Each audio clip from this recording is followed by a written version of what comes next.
Salam əziz şagirdlər. Biz bugün sizinlə təbiətin yaşıl geyimi, meşələr haqqında danışacağıq.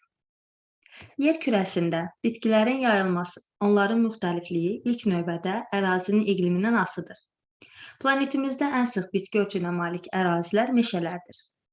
Rütubətli ekvatorial meşələr daha zəngin növ tərkibinə malikdir. Bu meşələrdə ağaclar daim yaşıldır. Onların yayıldığı ərazilərdə il boyu hava şəraiti isti və yağıntılıdır. Günəş işığına çox ehtiyacı olan ağaclar digərlərinə nisbətən daha hündürdür.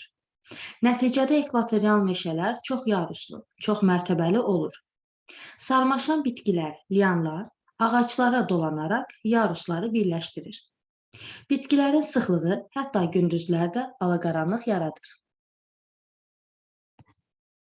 Ekvatorial meşələr digər təbii zonalarla müqayisədə ən zəngin heyvanat aləminə malikdir.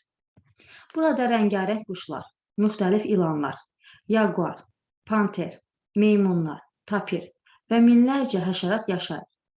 Ağaclar möhkəmliyinə görə mebel istehsalı üçün qiymətli xammaldır. Bu meşələrin yerində qəhvə və tropik meyvələrin plantasiyaları salınıb. Yer kürəsində digər meşə sahəsi Avropa və ya Şimali Amerika ərazisindəki enliyarpaqlı meşələrdir. Xəzan bu meşələrə xüsusi gözəllik verir və onları daha rəngarəng edir. Enliyarpaqlı meşələrdə ağacların növ tərkibi palıd, fıstıq, vələs, ağcaqayın və sairələrindən ibarətdir. Onlardan mebel, parket, kağız, kibrit, lak, boyaq maddələri istehsalında istifadə olunur. Respublikamızın ərazisində yayılmış meşələr də enliyarpaqlı meşələrdir. Ağcaqayın enliyarpaqlı meşələrdə yayılmış ağac növüdür. Kanadada bu ağacdan şirə alınır. Qonur ayı bu meşələrin sakinidir.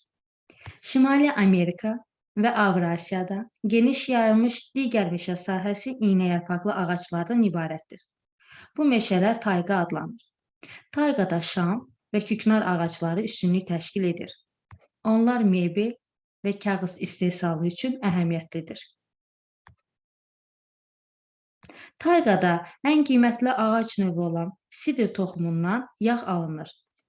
Şimal tülküsünün xəzindən qiymətli qış geyimləri hazırlanır. Əziz şagirdlər, bizim sizinlə mövzumuz burada yekunlaşır. Növbəti dərslərdə görüşmək ümidi ilə.